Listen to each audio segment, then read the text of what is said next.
تو سمجھ لو کہ یہ بیماری ہم میں جو تھی رمضان میں آنے کے بعد ختم ہو گئی تھی، گناہ کا مرض کم ہو گیا تھا، نیکی سے رغبت جو صحت کی، دین کی صحت کی علامت ہے، وہ ہمارے اندر پیدا ہو گئی تھی، اور آج وہ چیزیں پھر سے رمضان کی ہم میں ہیں، یعنی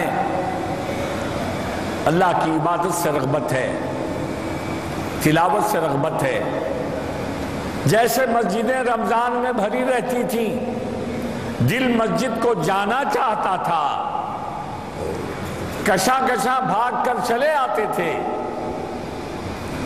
کیا اب بھی ویسا ہی شوق ہے، ویسی ہی رغبت ہے؟ عزیزو، اگر ایسا ہے تو یہ سمجھو کہ تمہارے روزے میرے روزے قبول ہوئے، اور ایسا نہیں ہے خدا نخواستہ، ایسا نہیں ہے خدا نخواستہ، رمضان کے بعد شوال جیسے ہی آیا پھر ہم خدا سے دور ہو گئے، غفلتیں بڑھ گئیں، نیکیوں کا شوق کم ہو گیا، گناہوں کی طرف دل مائل ہو گئے، تو یہ اس بات کی علامت ہے کہ اللہ نے رمضان ہمارا قبول نہیں کیا۔ جیسے آپ کو اس سے پہلے میں نے سیدنا عمر کا واقعہ سنایا، سیدنا عمر فاروق عید کی نماز کا خطبہ دیا، نماز پڑھائی، جلد جلد گھر آئے،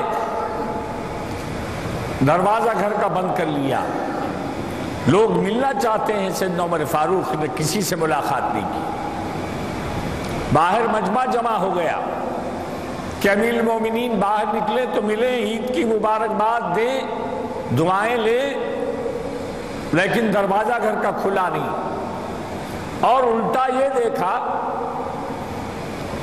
کہ گھر سے بڑے رونے کی آواز خود امیر المومنین کی آ رہی ہے۔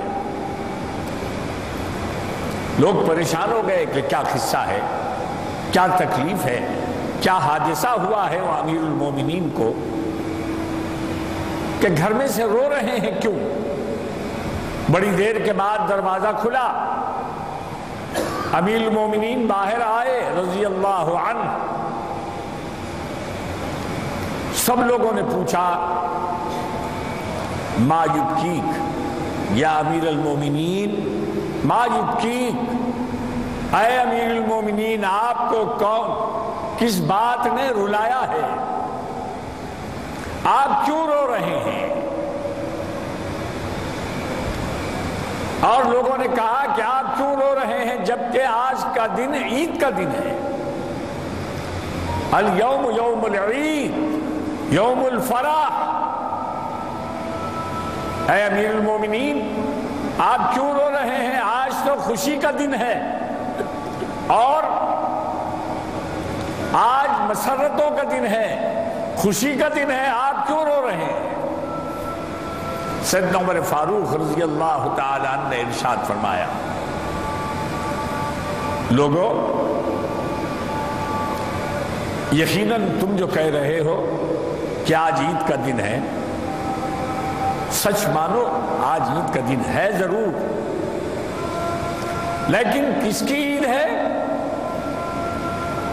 عید سب کی نہیں، رمضان سب کا نہیں گزرا، رمضان کی خوشیاں، عید کی خوشیاں سب کو میسر نہیں آئیں۔ سیدنا عمر فاروق کا نقطہ نظر سنا رہا ہوں، کیا فرمایا؟ عید ہے سب کے لیے نہیں۔ کیا مطلب ہوا؟ عید آئی سب کے لیے خوشیاں نہیں لائی، رمضان آیا سب کو دے گیا نہیں، بعض رمضان میں پائے، بعض نے گھاٹا اٹھایا۔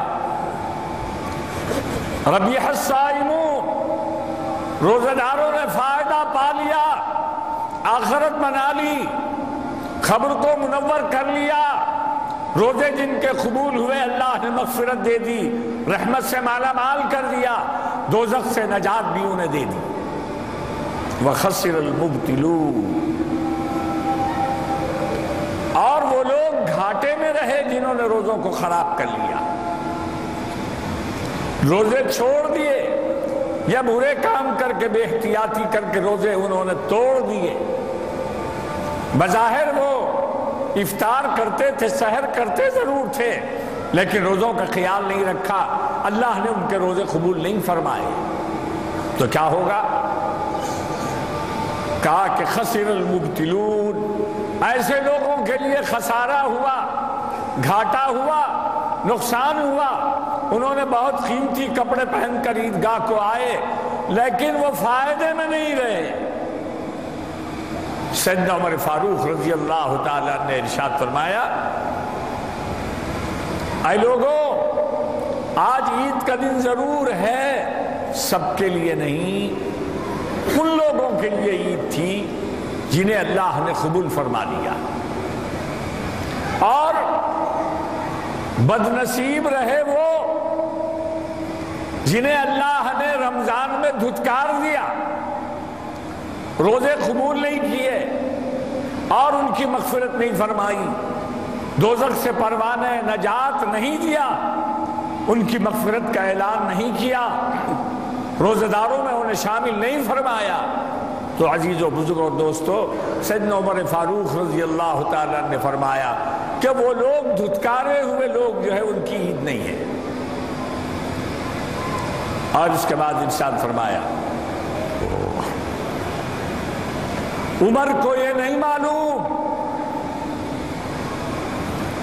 صحابی رسول ہے، اللہ کے پیارے رسول نے سیدنا عمر فاروق رضی اللہ تعالیٰ عنہ کو فرمایا کہ جنتی ہے، حضور کے خسر ہیں، میدان کئی جنگ کے میدانوں میں حضور کے ساتھ جنگیں لڑی، اصحاب بدر میں شمار، حضور کے دوسرے خلیفہ، اتنے فضائل ہیں سیدنا عمر فاروق کے، خدا کے ڈر کا یہ حال ہے، یہ فرمایا عید کے دن روتے ہوئے ہچکیاں لگ گئیں۔ عمر کو یہ نہیں معلوم ہے، عمر کو یہ یقین نہیں ہے، آج عید کے دن اللہ نے جن لوگوں کو قبول فرمایا اس میں عمر شامل ہے یا نہیں ہے۔ عمر ڈر رہا ہے، آج رو رہا ہے، اس لیے اگر رمضان کی محنتوں کے بعد اللہ نے دھتکار دیا ہے عمر کو، تو عمر تباہ و برباد ہو گیا۔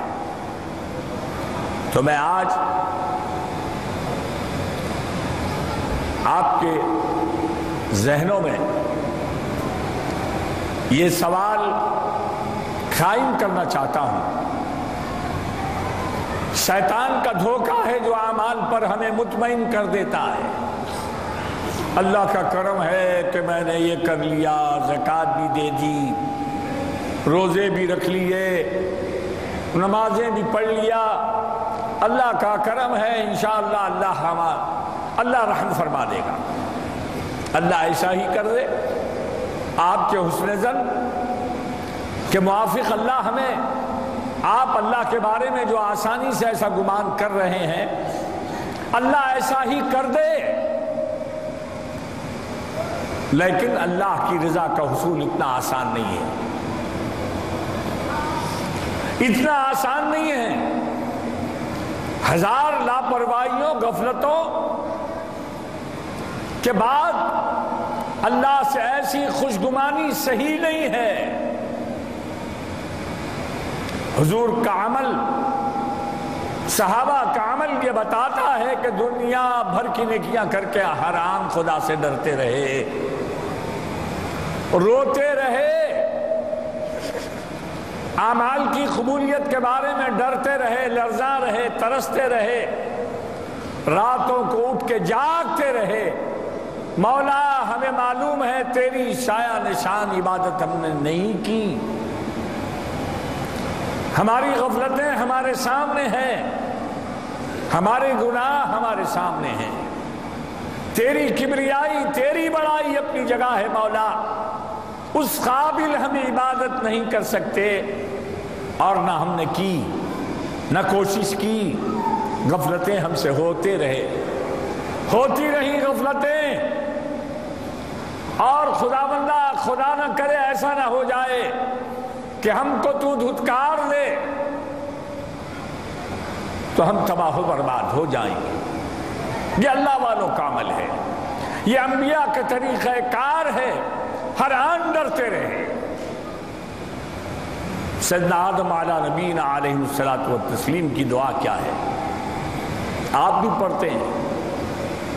ظلمنا انفسنا ربنا ظلمنا انفسنا وَإِن لَّمْ تَغْفِرْ لَنَا وَتَرْحَمْنَا. اے پروردگار، ظلمنا، ہم نے ظلم کیا ہے اپنی جانوں پر. اللہ کی عبادت نہیں کر کے اللہ کا کوئی نہیں بگاڑتا. سارے لوگ خدا نہ کرے خدا سے باغی ہو جائیں، ایک بھی بندہ زمین پر اللہ کی عبادت خدا نہ کرے تو اللہ کی کبریائی میں کوئی فرق پڑنے والا نہیں ہے. اور فرق تو جو پڑتا ہے، بندہ جو خدا کی نافرمانی کرتا ہے یا خدا سے بغاوت کرتا ہے یا اس کی عبادت نہیں کرتا، اس کا نافرمان بن جاتا ہے. تو عزیزوں، بزرگوں اور دوستوں، وہ اپنی جان پر ظلم کرتا ہے، اللہ کا کچھ نہیں بگاڑتا. اللہ نے فرمایا، دعا بتائی سیدنا آدم کی، ربنا ظلمنا انفسنا، اے ہمارے پروردگار، ہم نے اپنی جانوں پر ظلم کیا ہے. وَإِن لَّمْ تَغْفِرْ لَنَا وَتَرْحَمْنَا، اگر تو نے ہماری مغفرت نہیں فرمائی، معاف نہیں کر دیا، اور تو نے ہم پر رحم نہ کیا، لَنَكُونَنَّ مِنَ الْخَاسِرِينَ، تو ہم نقصان اٹھانے والوں میں شامل کر دیے جائیں گے. کب خدا معاف نہ کرے، خدا رحم نہ فرمائے، تو سیدنا آدم نے دعا مانگی کہ خدا بندہ اگر تو رحم نہ کرے، اگر تو معاف نہ کرے خطاؤں کو، تو ہم ظلم کرنے والوں میں شامل کر دیے جائیں گے اور نقصان اٹھانے والوں میں ہمارا شمار ہوگا. اللہ اگر رمضان میں معاف نہ کیا، روزے قبول نہ فرمائے، عبادتوں کو قبول نہ کیا، کیا ہوگا؟ نقصان اٹھانے والوں میں ہمارا شمار ہوگا. تو میں آج ما بعد رمضان ہماری زندگی کیسے ہونی چاہیے، شوال میں ہمیں کیا فکر ہونی چاہیے، میں اس پر گفتگو کر رہا ہوں.